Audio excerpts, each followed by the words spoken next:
नमस्कार। संसद का विशेष सत्र समाप्त हो गया। 5 दिन के इस विशेष सत्र को लेकर के क्या कहा जाए। इसकी एक बड़ी उपलब्धि ये है कि महिला आरक्षण का बिल पेश हुआ और पास कराया गया।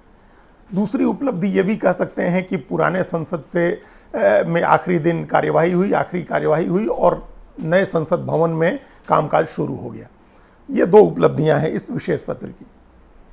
लेकिन क्या इन 2 कामों के लिए संसद का विशेष सत्र बुलाना उसको जायज ठहराया जा सकता है?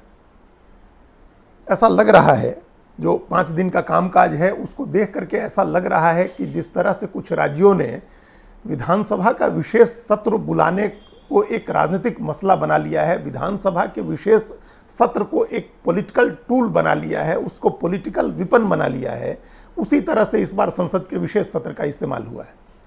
कई राज्य सरकारों ने ये रास्ता निकाला है, खासतौर से जो विपक्षी पार्टियों की जहां सरकारें हैं उन्होंने एक रास्ता निकाला है। वो संसद का सत्र बुलाते हैं जो रूटीन का सेशन होता है और स्पीकर उसको प्रोरोग नहीं करते हैं, उसका सत्रावसान नहीं होता है। फिर जब चाहें तब वो स्पेशल सेशन बुला लेते हैं और उस स्पेशल सेशन में खड़े होकर के केंद्र सरकार के खिलाफ अपनी भड़ास निकालते हैं, प्रधानमंत्री की आलोचना करते हैं, कुछ भी बोलते हैं, क्योंकि उनको वहाँ से एक इम्यूनिटी मिली हुई है, उनको एक एडवांटेज है, वहाँ उनको विशेषाधिकार मिला हुआ है, प्रिविलेज है कि वो सदन में खड़े होकर के कुछ भी कहेंगे तो उसको बाहर चैलेंज नहीं किया जा सकता है, न कोई कानूनी कार्रवाई हो सकती है। तो राजधानी दिल्ली से लेकर के कई राज्यों में मुख्यमंत्री ये काम करते रहते हैं। उन्होंने विपनाइज कर लिया है विधानसभा के स्पेशल सेशन को। ये लोकसभा का विशेष सत्र भी लगभग उसी तरह का हुआ है। कायदे से जिस तरह से विशेष सत्र बुलाया गया था उसको विशेष होना चाहिए था, उसको बड़ा होना चाहिए था, उसमें कुछ ऐसा काम होना चाहिए था जिसका एक बड़ा मैसेज पूरे देश में जाए, जिससे एक उम्मीद जगे। लेकिन अब कहने को ये कहा जा सकता है कि महिला आरक्षण का बिल बहुत बड़ा है, इससे बड़ा मैसेज जाएगा, लेकिन जब वो लागू ही नहीं हो रहा है तो उससे क्या मैसेज जाना है। जब इसको लागू होना है बाद में, ये पोस्ट डेटेड चेक है, जब इसको ये चेक क्लियर होना है 5 साल 6 साल के बाद या कम से कम 3 साल 4 साल के बाद, तो उसको अभी विशेष सत्र बुला करके पेश करने की क्या जरूरत थी। विशेष सत्र तो किसी विशेष मकसद से बुलाया जाता है। यह काम अगर जो महिला आरक्षण का जो अभी है वो निश्चित रूप से 2026 के बाद लागू होना है, अगर सरकार की ही टाइमलाइन को माने, जो अमित शाह ने कहा उसी को माने कि 2024 का चुनाव होगा, उसके बाद जनगणना होगी और उसके बाद परिसीमन होगा 2026 के बाद, तो फिर उसको अभी पेश करने की क्या जल्दी थी, किस बात के लिए, क्यों जरूरी था वो कि अभी विशेष सत्र बुला करके उसको पेश किया जाए। ये तो अभी 2 महीने के बाद शीतकालीन सत्र होता उसमें पेश कर दिया जाता, पेश करके वो पास हो जाता और फिर पड़ा रहता जब तक परिसीमन होता, उसके बाद उस समय तक पड़ा रहता वो। तो उसके लिए विशेष सत्र बुलाने की क्या जरूरत थी। इसका मतलब है कि सरकार एक राजनीतिक मैसेज, जो सत्तारूढ़ दल है वो एक राजनीतिक मैसेज बनवाना चाह रहा था।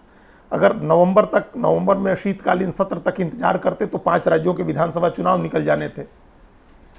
उन राज्यों में क्या ये माना जाए कि उन राज्यों के विधानसभा चुनाव में, राजस्थान, मध्य प्रदेश, छत्तीसगढ़, तेलंगाना और मिजोरम, जिन 5 राज्यों में चुनाव होना है, उन राज्यों के चुनावों में इस कानून के जरिए कोई मैसेज बनवाना था, महिलाओं को एक संदेश देना था।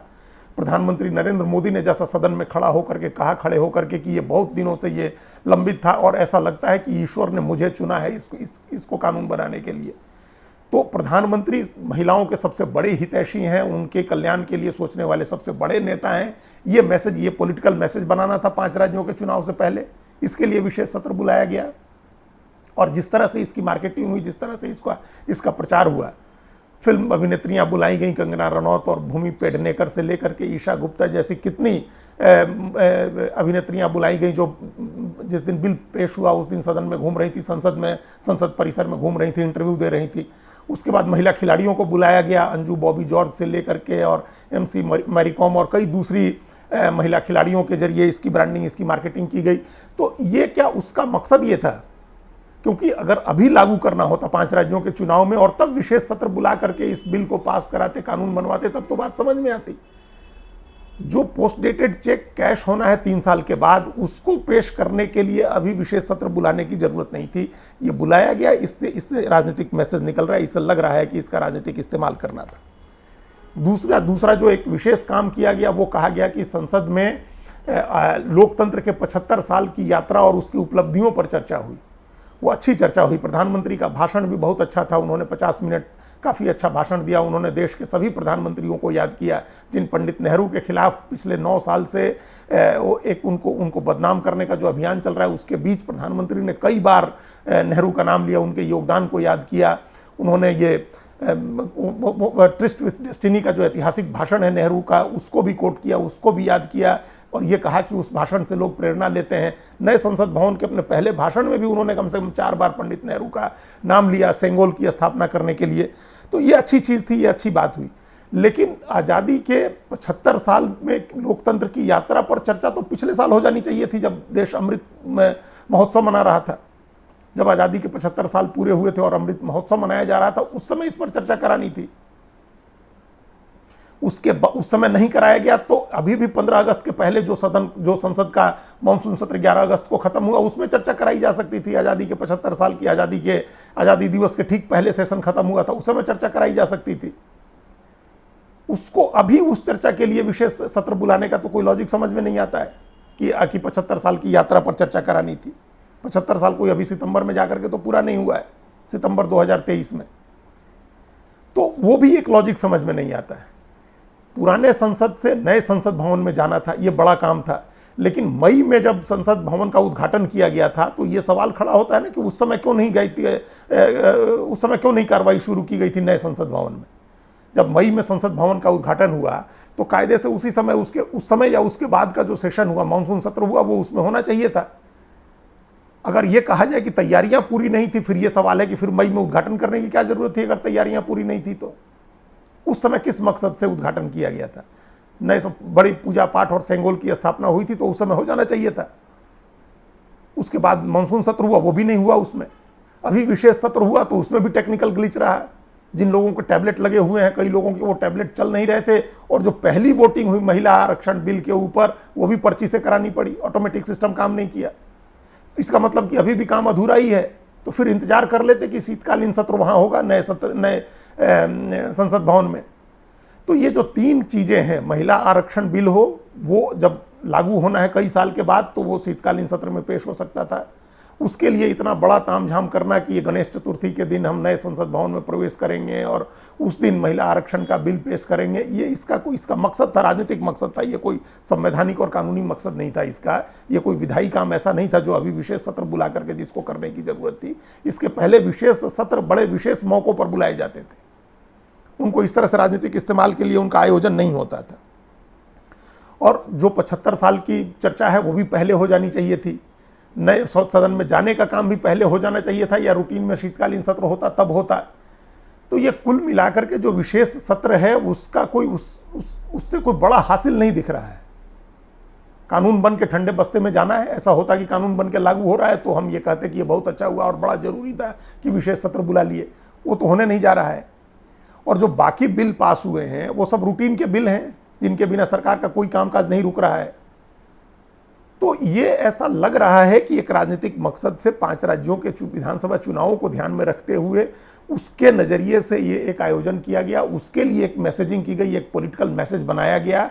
एक बीजेपी को दूसरी पार्टियों के मुकाबले महिलाओं का ज़्यादा हितचिंतक और हितैषी दिखाते हुए इस सदन में महिला आरक्षण बिल पास हुआ।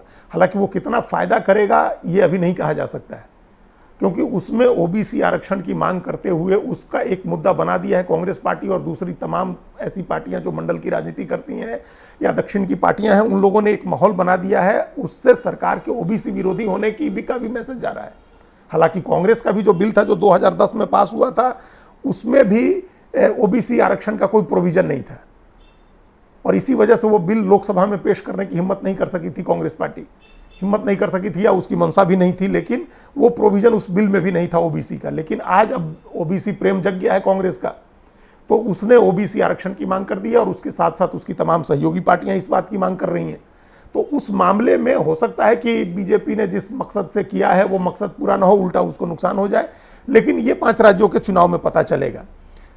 कुल मिलाकर यह है कि ये विशेष सत्र जो संसद का था, जिसको विशेष होना चाहिए था, बहुत खास होना चाहिए था, उससे कुछ ऐसा खास नहीं निकला। वो एक रूटीन का कामकाज ही हुआ है। और जो महिला बिल पास हुआ है उसका भी कोई अभी तत्काल मतलब नहीं है, क्योंकि वो 3 साल 4 साल या 5 साल के बाद लागू होगा। तो उसका कुल मिलाकर के लब्बो-लुआब ये है कि ये 5 राज्यों के विधानसभा चुनाव के पहले की राजनीतिक मैसेजिंग के लिए एक आयोजन था, उसमें विशेष सत्र का इस्तेमाल किया गया। धन्यवाद।